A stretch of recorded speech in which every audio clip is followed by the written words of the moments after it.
నమస్కారం అండి, మీ అందరికీ శ్యామ్లాస్ కిచెన్కి స్వాగతం. ఈరోజు చికెన్ పకోడీ చేసాము. ఈ చికెన్ పకోడీ తయారు చేసే విధానము చూసాము. ముందుగా ఒక బౌల్ తీసుకొని అందులోకి ఒక 300 గ్రాముల చికెన్ వేసుకోవాలి. మీడియం సైజులో కట్ చేసి తీసుకోవాలి. ఈ విధంగా మంచిగా 2-3 సార్లు శుభ్రంగా కడిగి తీసి ఇట్లా బౌల్లో వేసుకొని అందులో ఒక స్పూను అల్లం వెల్లుల్లి పేస్ట్, కొద్దిగా నిమ్మరసం వేసుకోవాలి. అలాగే ఒక స్పూను పెరుగు, అర స్పూను ఉప్పు, పావు టీ స్పూను పసుపు వేసుకోవాలి. అలాగే ఒక కారం పొడి, కాశ్మీరీ మిర్చి పౌడరు, అలాగే అర స్పూను కారం పొడి, పావు టీ స్పూను మిరియాల పొడి, అర టీ స్పూను గరం మసాలా, కొద్దిగా బటరు, అలాగే 2 టీ స్పూన్ల ఆయిల్ వేసుకోవాలి. ఆయిల్ వేసుకొని మొత్తం చికెన్కి ఉప్పు, కారాలు, మసాలాలు పట్టే విధంగా మంచిగా ఒకసారి కలిపి అందులో అర టీ స్పూను ధనియాల పొడి, చిటికెడంతా ఫుడ్ కలరు వేసి మంచిగా కలపాలి. ఈ విధంగా నేను ఇక్కడ చికెన్ని బోన్తో పాటే తీసుకున్నాను. మీకు ఇష్టము బోన్తో అయినా తీసుకోవచ్చు, బోన్లెస్ చికెన్ అయినా తీసుకోవచ్చు. తీసుకొని ఈ విధంగా మంచిగా మిక్స్ చేసి మూత పెట్టి 1 గంట సేపు సైడ్కి ఉంచండి. ఆ తర్వాత బౌల్ మూత తీసి అందులో 2 టీ స్పూన్ల కార్న్ఫ్లోరు, అలాగే 2 టీ స్పూన్ల శనగపిండి, పావు టీ స్పూను మిరియాల పొడి వేసి మంచిగా ఒకసారి కలపాలి.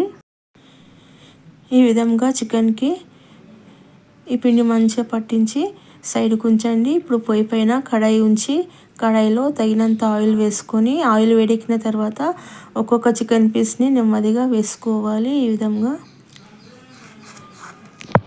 విధంగా చికెన్ పీస్ వేసుకొని మంచిగా ఫ్రై చేసుకోవాలి. చికెన్ వేసేటప్పుడు పొయ్యి హై ఫ్లేమ్లో ఉంచాలి. ఆ తర్వాత పొయ్యి మీడియం ఫ్లేమ్లో ఉంచి ఆ తర్వాత ఒక 5 నిమిషాల తర్వాత కదపాలి. అంతవరకు కలపొద్దు. కలిపితే మొత్తము మ్యారినేషన్ మొత్తము ఊడి వచ్చేస్తుంది. కాబట్టి ఈ విధంగా కొద్దిగా వేగిన తర్వాత మంచిగా చికెన్ని కదిలించి ఈ విధంగా మంచిగా ఫ్రై చేయాలి.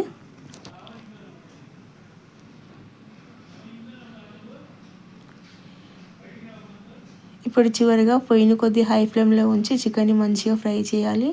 ఈ విధంగా ఫ్రై అయిన తర్వాత తీసి ఈ విధంగా నెమ్మదిగా తీసి ఒక ప్లేట్లోకి వేసుకోవాలి. ఎర్రగా వేగిన తర్వాత ప్లేట్లోకి వేసుకొని మిగతా చికెన్ కూడా అదే విధంగా నెమ్మదిగా ఒక్కొక్క పీస్ను ఆయిల్లోకి వేసుకోవాలి. ఈ విధంగా చికెన్ వేసేటప్పుడు నెమ్మదిగా వేసుకోవాలి. వేసుకొని మంచిగా వేయించాలి.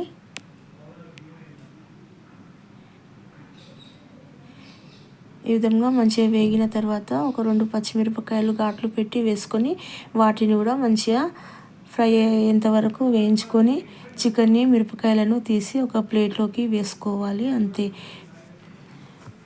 ఇలాగే మొత్తము చికెన్ ఎంత ఉంటే అంత ఇలాగే ఫ్రై చేసి తీసి ఒక ప్లేట్లోకి వేసుకొని ఈ విధంగా మంచిగా సర్వ్ చేసుకుంటే ఎంతో టేస్టీగా ఉంటుంది. నేను ఇక్కడ బాయిల్ ఎగ్ ఆనియన్తో ఈ విధంగా ప్లేట్లోకి సర్వ్ చేసిన ఈ విధంగా అంతే. చికెన్ పకోడీ రెడీ అయిందండి. వేడివేడిగా పైన క్రిస్పీగా లోపల జ్యూసీగా ఎంతో టేస్టీగా ఉంటుంది. మీకు ఈ వీడియో కనుక నచ్చితే తప్పకుండా లైక్ చేయండి, షేర్ చేయండి, సబ్స్క్రైబ్ చేయండి. Thank you. Please subscribe.